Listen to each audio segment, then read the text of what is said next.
Bienvenidos a la segunda semana de la sesión telemática de nuestro curso de Metodología de la Investigación, correspondiente a la misma unidad que habíamos visto, el conocimiento científico de la comunicación. En esta primera unidad tenemos como propósito desarrollar conocimientos y análisis de los aspectos conceptuales concernientes al conocimiento y la ciencia. El día de hoy continuamos con la segunda parte de esta primera unidad, que corresponde a el concepto de ciencia y conocimiento, definición de ciencia, clasificación y características. La clasificación de la ciencia. Existen clasificaciones según diversos autores, no existe una sola clasificación. Sin embargo, nosotros vamos a considerar la clasificación de Mario Bunge, quien diferencia la ciencia según su objeto de estudio. Y la diferenciación que hace según el objeto de estudio Mario Bunge es la siguiente. Las ciencias fácticas, que es la que él define como aquellas ciencias que se ocupan de estudiar los hechos, la realidad en sí misma. Los objetivos de estas ciencias son materiales, concretos. Sus enunciados se refieren a sucesos y a procesos. ¿Cuál es el método de la ciencia fáctica?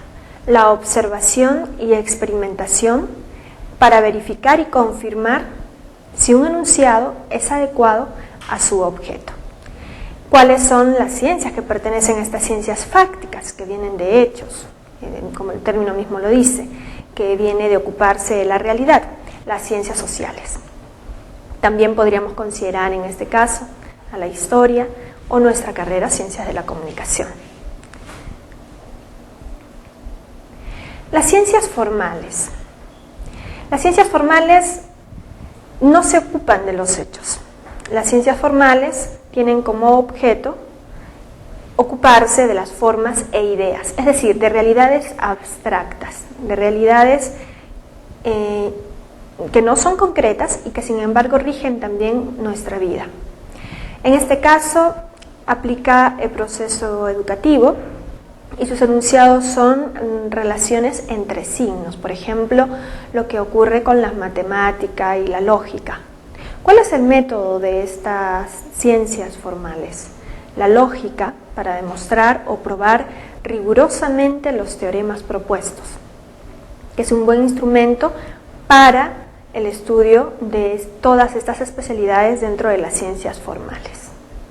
La diferencia entre las ciencias formales y las ciencias fácticas, entonces, es que la primera, las ciencias fácticas, se encargan de estudiar la estructura o el orden social, es mucho más humano y que al mismo tiempo tiene que ver con nuestra realidad, pero se refiere a la realidad social, a la realidad en que interactuamos nosotros como personas viviendo dentro de un contexto organizado, que nosotros mismos hemos organizado.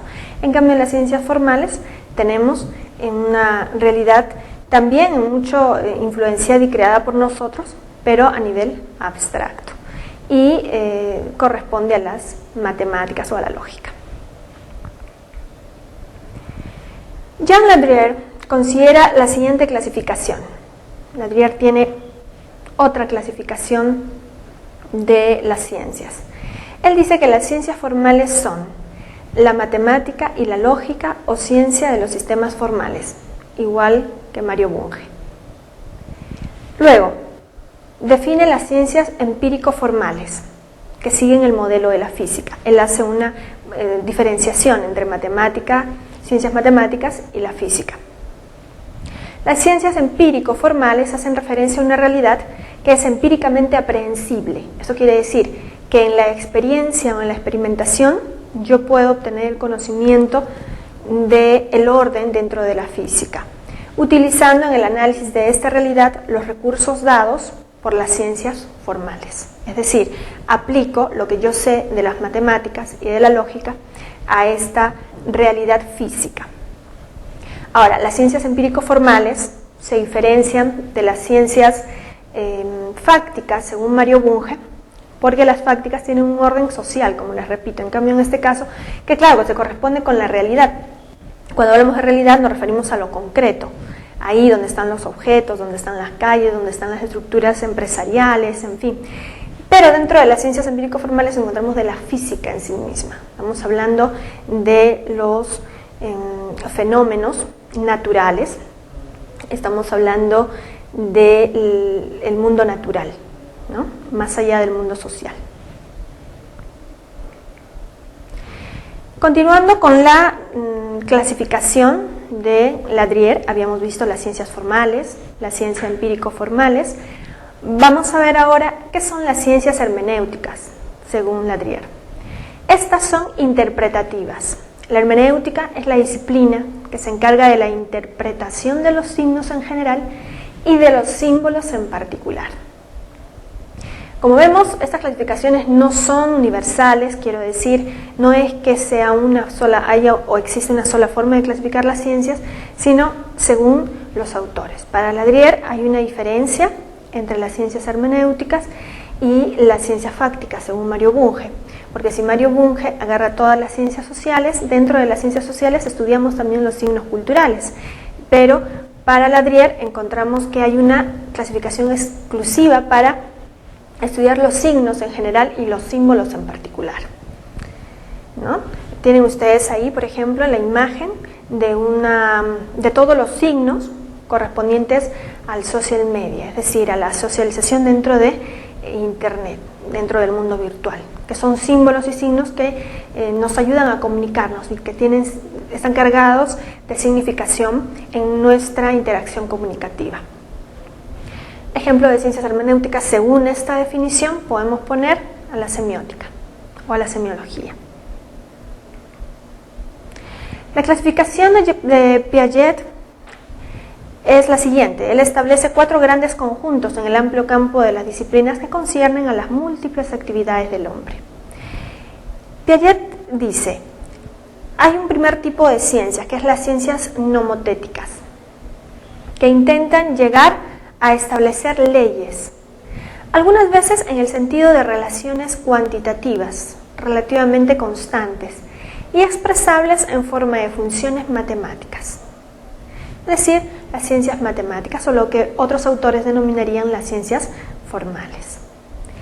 Piaget luego dice, existe otra clasificación, la segunda, las ciencias históricas,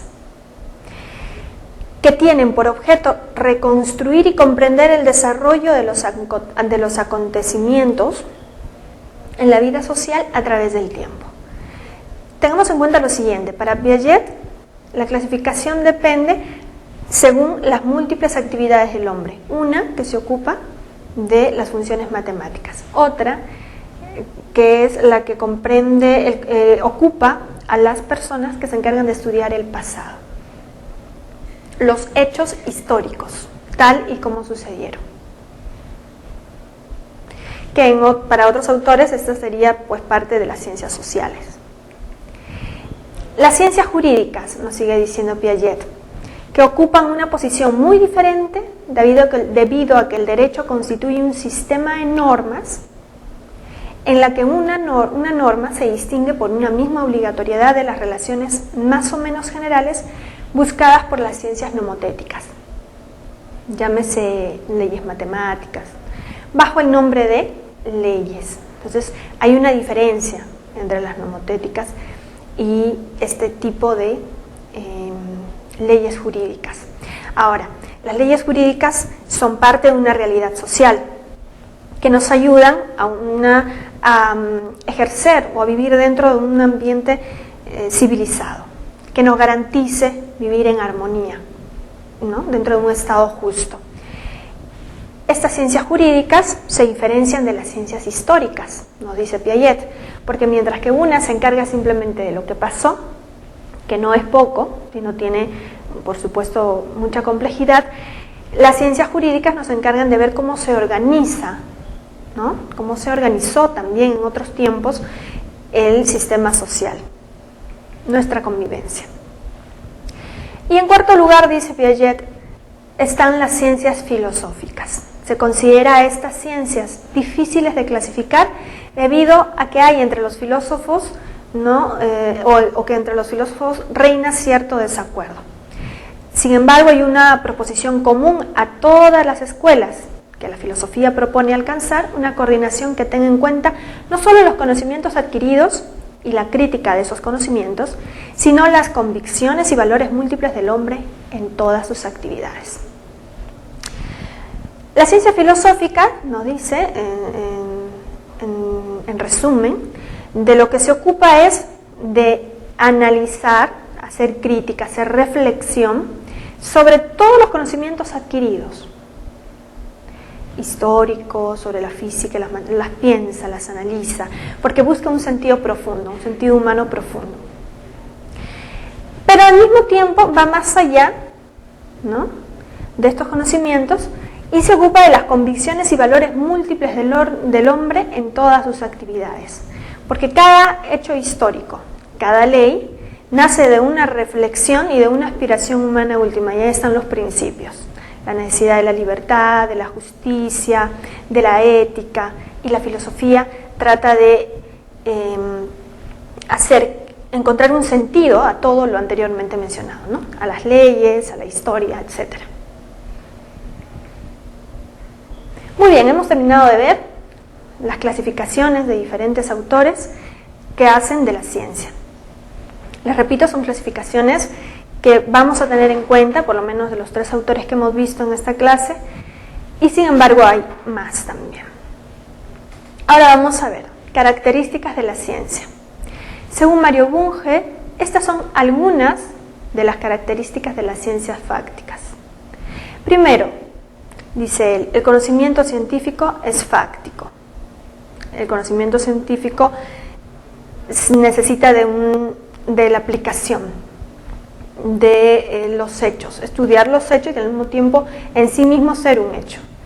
El conocimiento científico trasciende los hechos, va más allá, los trata de explicar. No se ocupa solamente de describir, sino también de explicar, de buscar el sentido. La ciencia es analítica, constantemente analítica, es decir, no se basa en la inspiración, como podría ser en el arte, sino que trata de hacer una organización, por eso es sistemática también, para que a partir de ese orden se pueda analizar el fenómeno que se está viendo. La investigación científica es especializada, sí, por supuesto, por eso mismo tenemos una clasificación de las ciencias, porque cada clasificación hace que un determinado grupo de personas se aboquen totalmente a cada una de esas especialidades. El conocimiento científico es claro y preciso. Es necesario que un conocimiento, para que sea científico, sea claro y preciso. Si no lo es, carece de valor científico. Estas son algunas de las características importantes que Mario Bunge atribuye a las ciencias fácticas. Las conclusiones y actividades para esta sesión es recomendarles que ustedes profundicen estos conocimientos con la lectura de los links interesantes y bibliográficos del campus, así como con la comparación de cada una de las clasificaciones que hacen los autores que hemos mencionado en la tutoría. Gracias.